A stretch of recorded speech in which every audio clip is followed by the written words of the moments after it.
Hey Internet, it's Jesse at Ish Guitars. We are comparing the two mighty vintage offerings from PRS, the new S2 McCarty 594 and the long-running, most amazing Core McCarty 594. We're going to play them and we're going to talk about them, tell you all the differences, so stick around to the end.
So now you got to hear both. We're going to talk about these guys a little bit.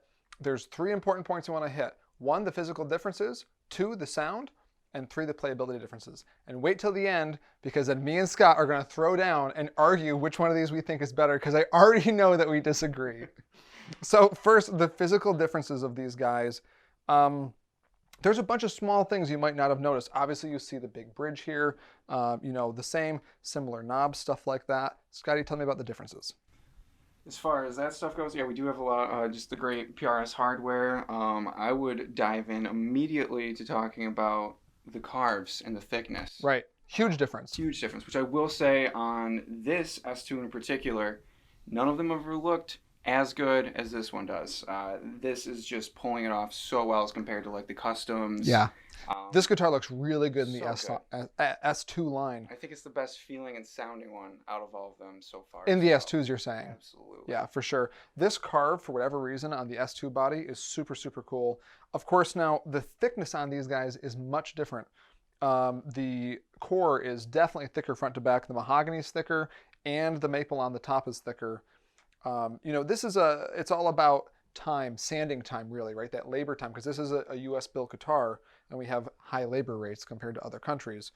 So this is a flat top on here, where this has that nice, beautiful carved bit. So if you're used to playing a core and you play one of these, it's going to feel a little bit different, but for some reason it just feels right for this configuration. I don't know why. What else we got?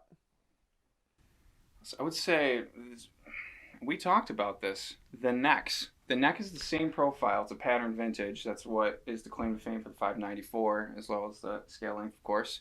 But on the core, it just seems a little bit thicker. They don't feel the same. I agree, and I kind of called BS on this at first. We actually had our Tech Amar get the caliper out and measure these exactly. Front to back, they are identical or nearly identical. But in the width, they're a tiny bit different. And it's so weird because it's weird to think that this one's going to feel thicker, actually. So that will actually lead us into also, there are a few differences between these guitars that are not standard because of this guy here. This is a wood library. I know doesn't have any wood on the top. We build these special for Ish guitars in the wood library program. This was kind of done in honor of the silver McCarty 594 that John Mayer was playing the last couple of years. But this does have a Brazilian rosewood fretboard on it, and also since we ordered this, a year ago now, because these long lead times, it does have the Phase 3 locking tuners on them. These are now going to come for 2020, more with this type of style tuner, the vintage McCarty type of tuner. A couple more differences. We have the nuts, which are a little bit different here. This is the faux ivory.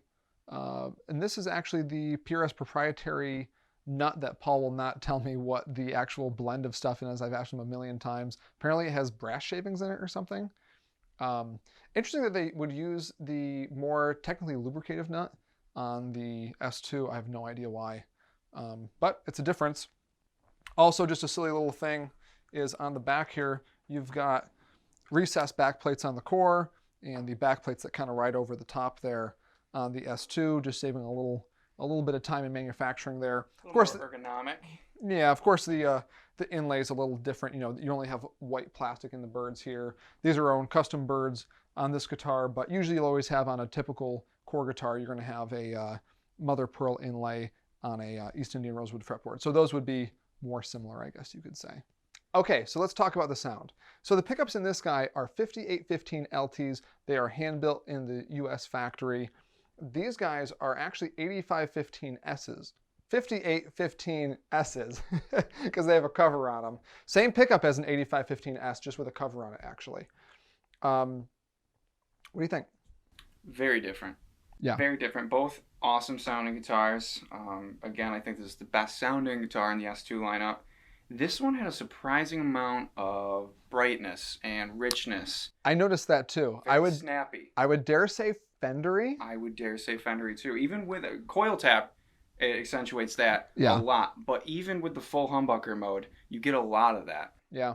I noticed the same thing. I would assume because it's a little bit thinner, right? You know, usually a thicker guitar or heavier guitar is going to sound more Gibson-y or more traditional sort of thing. This, I believe, lends to that really well.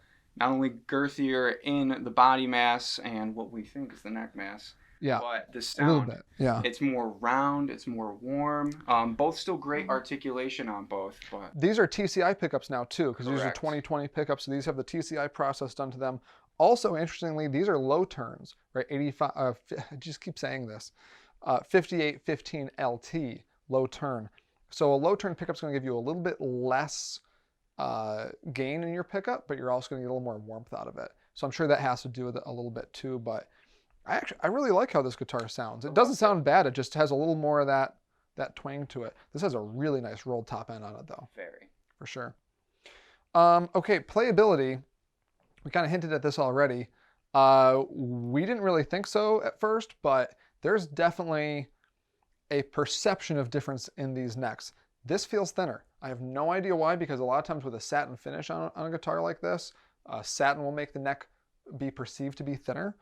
But we both, as soon as we pick these up, we think that this neck's a little bit thinner. Now, our Tekimar also pointed out that since these are hand-built guitars, they're all built by the same people down there, but, you know, if somebody sanded something a little bit thinner, or, you know, there could be a small difference in that. So we don't want to officially come out and say that these are two different necks and that the S2 is a thinner neck, but we've kind of all agreed here that we don't know what's up, but this feels thinner. Maybe it's the rolling of the edges of the fretboard or something. Not really sure. Well, it feels great though. I would say on the lines of finish. Again, Paul Reed Smith is just the master of finishes. I usually am a satin guy as far as neck feels goes, but well, this isn't what you're going to get on a typical Core anyway. For sure. But with the gloss on this, it's really smooth. I feel like a lot of gloss finishes, you get stuck on it live just because you're sweating a ton. For something like this, I don't feel like that's going to be an issue at all. I feel like all the way through it is just very comfortable. Yeah, and in this price point too, which we'll get to, I think that the finish feel of this guitar, if you really close your eyes, this neck feel is not really anywhere off this.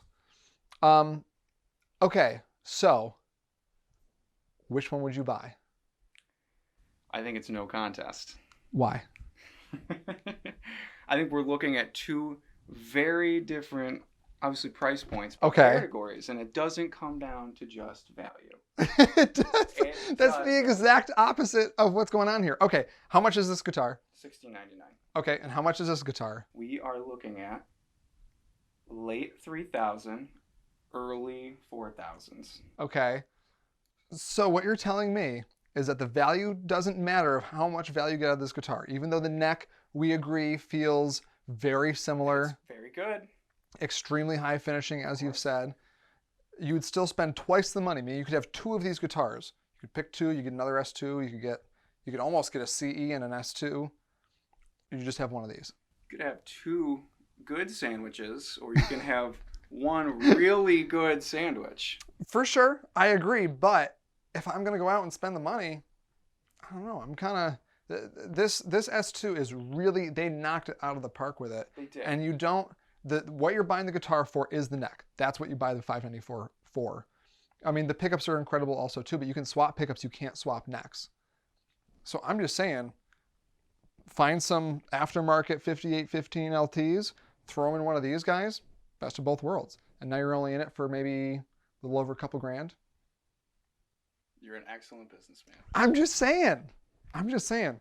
Well, anyway, we're going to be arguing about this all night. But comment, you decide which one you think would be the better piece. Now, of course, it's going to be different for everybody because they're very different guitars, although they carry the same name. But yeah, you know, stay in touch, subscribe, comment, let us know what you think, and we'll see you soon.